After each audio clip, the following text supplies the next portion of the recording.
Hello guys, welcome back to another video. Hello everybody. So thoughts on the LG 360 cam. I'm pretty flipping happy with it actually. I think that first video turned out pretty well. I was quite happy with the quality. You know, the resolution is really good as long as you watch it on the highest setting, which is 1440. It looks alright, yeah. I think lighting helps a lot with these cameras. The fisheye lens is of course taking in everything. I think lighting makes a big difference to how clear the picture looks itself. So I noticed on one side of the video, on one side of the room, it looks better quality than on the other. This side looked really good. The other side with the Xbox stuff, you could see a little bit of interference, a little bit of grainy. But I think that was a lighting issue, so lessons to be learned. But yeah, I'm really happy that I just went ahead and got this cheaper 360 cam to play around with and learn the ropes and stuff, because there's a lot to learn. There's definitely something you have to get used to, and there's certain tricks of the trade, that kind of thing, to getting the most out of it. This is the LG 360 cam that I got, and I have to apologise if I'm shouting again. I keep finding myself shouting in these videos because my old camera, normal camera that I used to use, had really bad audio, so I had to kind of raise my voice quite a lot. I don't need to do that in this one, so apologise. But this is the LG 360 cam. It comes in this really nice case, and that is absolutely essential because, of course, with the lenses being fisheye, they're very exposed, they're very easily damaged. So you definitely want a hard case, something exactly like this. So, you know, some of the 360 cameras out there don't have it. This one does. I'm very happy because I'm certainly someone who'll just want to be able to throw it in the bag and treat it rough. There is the camera, so you can see two fisheye lenses pointing away from each other, and they actually film more than 180 degrees, so they actually kind of go back on themselves in a way, in a sense.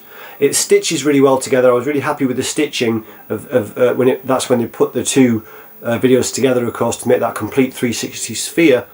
It was really good, and it was crazy. On the last video, the room tour, I told people to look down and you could see Nitro underneath your feet, and I didn't realise at the time that he was actually obscured by the tripod stand that the camera was on, so it really records everything. So yeah, but really happy with it. The one thing I have had problems with so far though is the software. There's supposed to be a PC or Mac software that goes with it. There's a viewer, I've got the viewer to work, but there's also what's called a bridge, which allows you to add on the latest firmware updates. That's improving, you know, improving the performance of the camera really, and adding some extra features.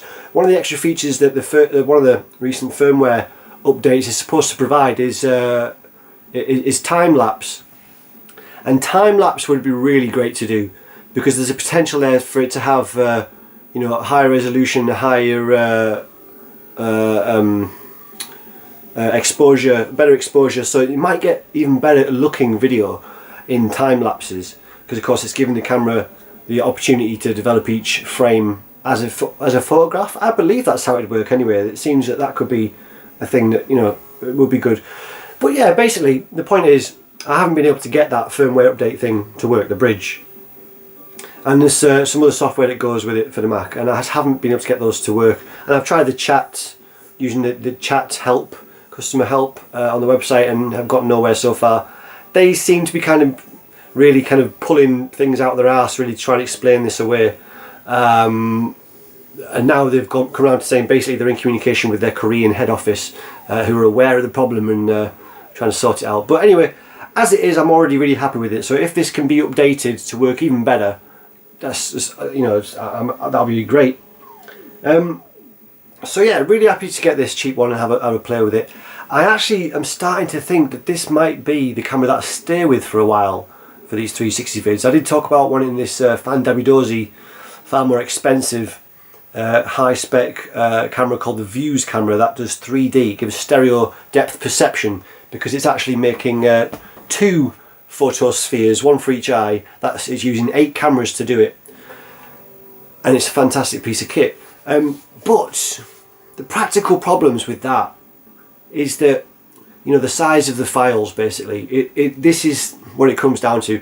the size of the files that you will be manipulating, using, editing, processing, uploading are absolutely huge for the Vuse camera. They will be. You're using 8 4K cameras and they all get stitched together to make this one massive file. So I'm just not equipped to have that kind of, to use that camera. I'm not equipped to use it yet. It would require me to update my laptop severely to get a top of the range laptop, because I don't really want a desktop. So but even desktop, it'd have to be a really powerful one. To do high-end video editing, you do need some pretty hefty specs, you know, unless you want to be waiting around all day just to process a clip, because it's very intensive. So yeah, for me to go the full hog and get the Vuse camera, the 3D stereoscopic 4K 360 cam, it's a massive investment. Like I said, laptop. I'd also need to upgrade my phone as well, because I've discovered, I already kind of knew this going in, but I am woefully underprepared for VR video, really, because the phone that I've got at the minute is an iPhone 5S and does the job, but it's tiny. And of course, using this on a VR headset is rubbish.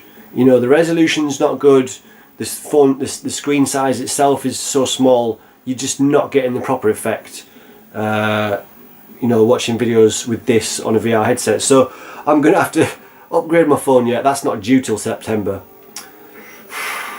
I'm tempted to buy it out early just to be able to play around with this stuff, but that's probably unnecessary. But it'll be fun to get filming this stuff and build up an archive of 360 videos. Already got some cool ideas for stuff to do. I'm certainly going to enlist the skills of my better half, Carla, to do some videos, because she's into quite a lot of circus skills and hula hooping. She's a semi-professional hula hooper at this point.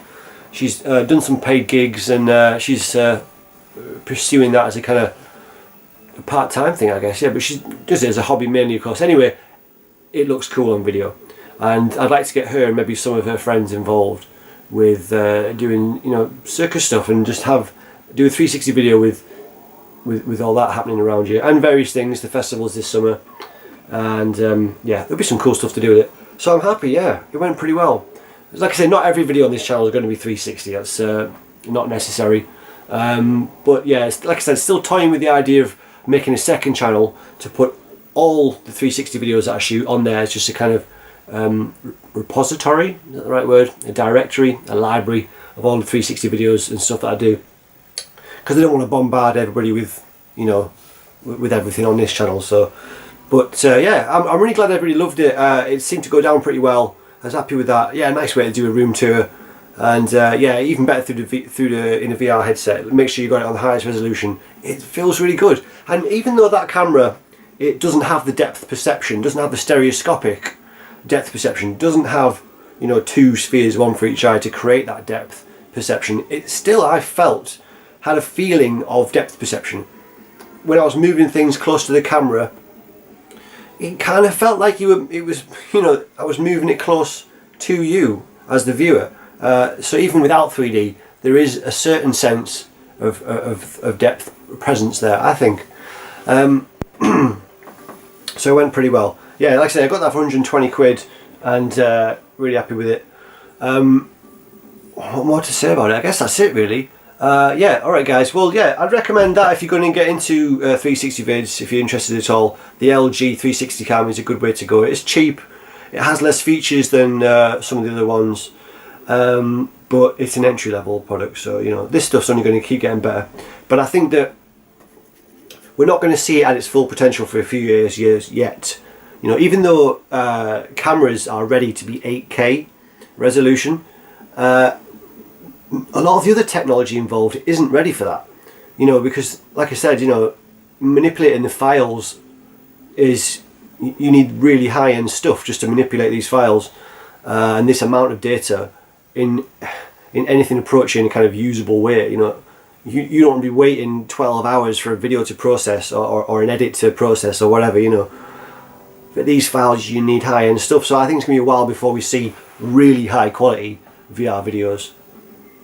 But it's getting there, it's exciting, it's cool stuff. So that's it, guys. Yeah, I will see you in the next video. Bye bye.